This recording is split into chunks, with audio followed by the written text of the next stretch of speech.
حضرت جی انعام الحسن صاحب رحمۃ اللہ علیہ کے فیصلے کے مطابق جب تک مولانا سعد صاحب حیات ہیں، اللہ انہیں 125 سال کی عمر مرحمت فرمائیں، ان کی سرپرستی اور امارت کا سلسلہ جاری رہے گا۔ شرعی حیثیت سے کوئی بھی شخص یا گروپ مولانا سعد صاحب کی سرپرستی اور امارت کو چیلنج نہیں کر سکتا، اور اگر کسی نے چیلنج کیا تو ازروئے شرع متین، وہ فرد اور گروپ فتنے باز ہے، بددین ہے، دعوت و تبلیغ اور امت مسلمہ کی اجتماعیت کا غدار ہے۔ اس فرد اور گروپ کی باتیں سننا، ان کی مجالس میں شرکت کرنا، دین کو اور دعوت و تبلیغ کو برباد کرنے اور مکرم اور معظم تبلیغی جماعت کو دو حصوں میں ٹکڑے ٹکڑے کرنے میں مدد دینا ہے۔ ہر مسلمان اور خاص کر تبلیغی جماعت کے ساتھیوں پر واجب ہے کہ اس شورائی فرد اور گروپ کا سد باب کرے، اسے روکے اور مولانا محمد سعد صاحب اور مرکز نظام الدین کی طرف سے دفاع کرے، ورنہ اللہ کے نزدیک سخت پکڑ ہوگی۔ اس لیے کہ 100 سال سے جو مبارک کام چلا آ رہا ہے اور جو مرکز نظام الدین ان خدمات کو انجام دیتا آ رہا ہے، اسے دو حصوں میں تقسیم کرنے کی یہ اسلام دشمنوں کی سازش، اور ہمارے شرعیت والے لوگ ان کے ہاتھوں بک چکے ہیں۔ ان کے پروپیگنڈوں اور سفروں پر کروڑوں روپے خرچ کیے جا رہے ہیں۔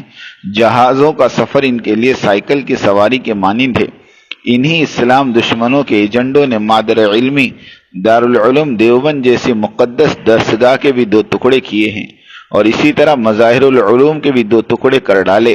اب ان کا ٹارگٹ اور ہدف ہمارا مرکز نظام الدین اور دارالعلوم ندوۃ العلماء ہیں۔ ان دونوں کو اللہ اپنی امان میں رکھے، آمین۔ اب یہ باغی گروپ علی الاعلان ساتھیوں کو مرکز نظام الدین جانے سے روکتا ہے۔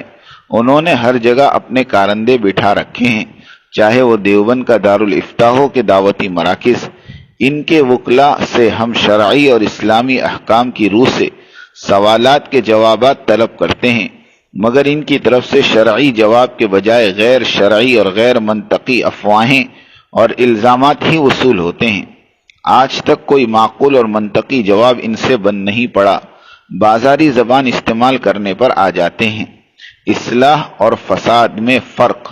مولانا لاٹ صاحب وغیرہ اصلاح کی رٹ لگاتے ہیں، مگر وہ جانتے نہیں کہ اصلاح اندر ساتھ رہ کر کی جاتی ہے، اور فتنہ فساد باہر نکل کر الگ سے پلیٹ فارم بنا کر برپا کیا جاتا ہے۔ اگر یہ مخلص داعی ہے اور امت مسلمہ پر مر مٹنے کا جذبہ رکھتے ہیں تو انہیں اس صحیح حدیث پر عمل کرنا چاہیے تھا۔